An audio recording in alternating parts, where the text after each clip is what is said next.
ভাই মানে শুধু একজন অভিভাবক নয়, যে হাত তোমাকে প্রথমবার হাঁটতে শিখিয়েছে, যে চোখ তোমাকে প্রথমবার সুরক্ষার অনুভূতি দিয়েছে, সে তোমার ভাই। শৈশবে যখন তুমি পড়ে গিয়েছিলে, সবার আগে যে দৌড়ে এসে তোমাকে তুলেছিল, সে তোমার ভাই। স্কুলে কেউ তোমাকে কষ্ট দিলে যে বুক ফুলিয়ে সামনে দাঁড়াতো, সে তোমার ভাই। বাইরের পৃথিবী হয়তো ভয়ঙ্কর, কিন্তু ভাই থাকলে মনে হয় কিছুই হবে না।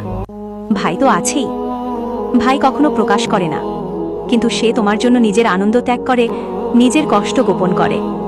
তুমি খুশি থাকলে সে খুশি।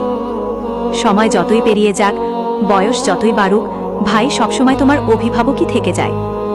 বিয়ের পরও দূরে থাকলে ফোনে শুধু একবার বলবে, ভাই আমার একটু সমস্যা হয়েছে, আর সে দেরি না করে তোমার পাশে হাজির হবে। প্রিয় ভাই বোন, এই সম্পর্ক রক্তের বাঁধনে গড়া। এখানে স্বার্থ নেই, হিসাব নেই, আছে শুধু ভালোবাসা আর দায়িত্ববোধ।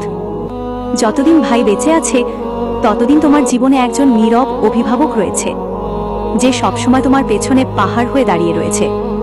তাকে কদর করো, তার জন্য দোয়া করো, কারণ ভাইয়ের ভালোবাসা এটা আল্লাহর দেওয়া এক অমূল্য নিয়ামত।